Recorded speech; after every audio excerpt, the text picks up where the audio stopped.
All right, hello.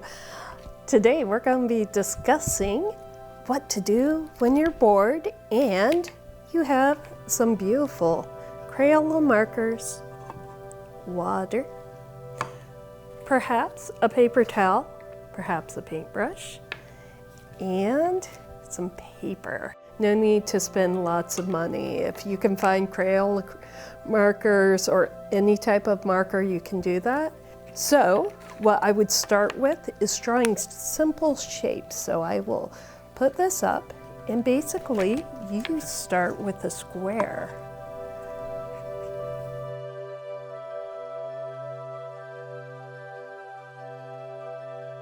Here's these beautiful squares.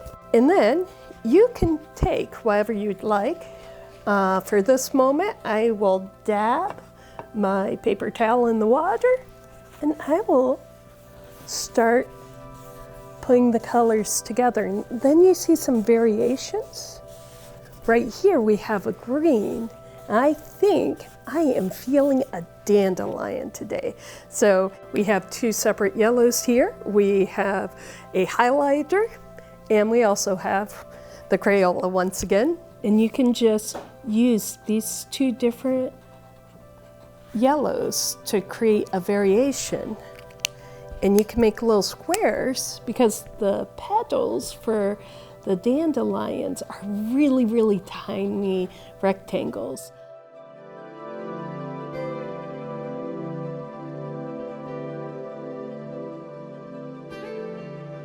You can also leave your art, your paintings in a outside, and I know that sounds kind of strange, but if it's raining outside gently, you can get beautiful little polka dots on your drawing. But as you can see, we've got this beautiful little yellow circle. We've got a darker yellow in the middle, and we've got some beautiful bright yellow neon that keeps on kind of going out. You can dip the pens in the water and get splotches as well, but that will sometimes bleed out your marker a little bit too fast. So the next step that I would do in this beautiful dandelion of joy and boundless, young, youthful, springy energy is I would come back in an ink pen and bring out each of these petals forward. So I will go ahead and do that.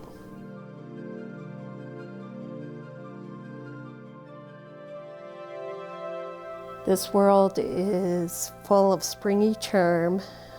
Some of springy not so charming if you have allergies, but if you need a moment, just go outside and look at nature and be amazed and draw some more shapes.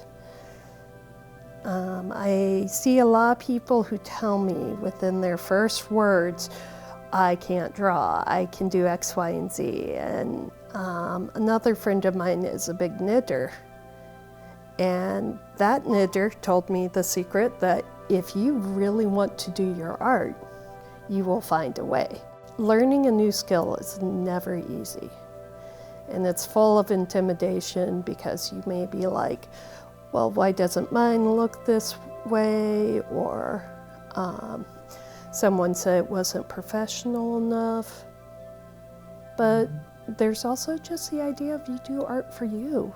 If you take what you have in your life and you share it with people and you have fun, you're going to see how that joy can be transformative in other people's lives. So we are almost done with the flower portion. Here's this. This is my little dandelion. And then I am going to draw a straight line, and I'm going to draw a curved line to make that leaf. And I'm going to take a highlighter and put it just on the edge. And then underneath the plant itself, I am going to put a little bit of purple so that it acts like a shadow. And let's see what happens. This time, I'm going to be using the paintbrush. I'm going to let the wire blend in.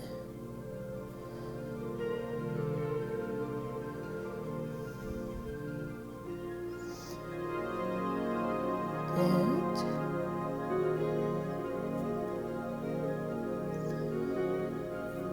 there we go. The tricky thing about watercolors is if you move them too much, they will start blending in new directions. I'm going to put some little shadows on the dandelion. And then if you share this with someone who's having a bad day or whatnot, and just write the words, "Thank you, you bring me joy, you are a spark."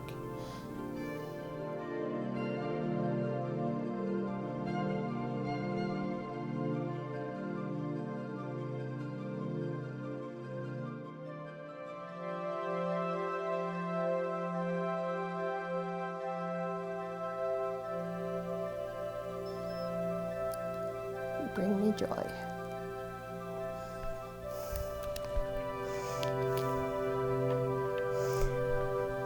And then perhaps you can add your own take on all of this.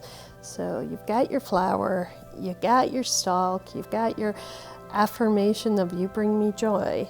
And then what can come next? Well, you can make seashells and dragons.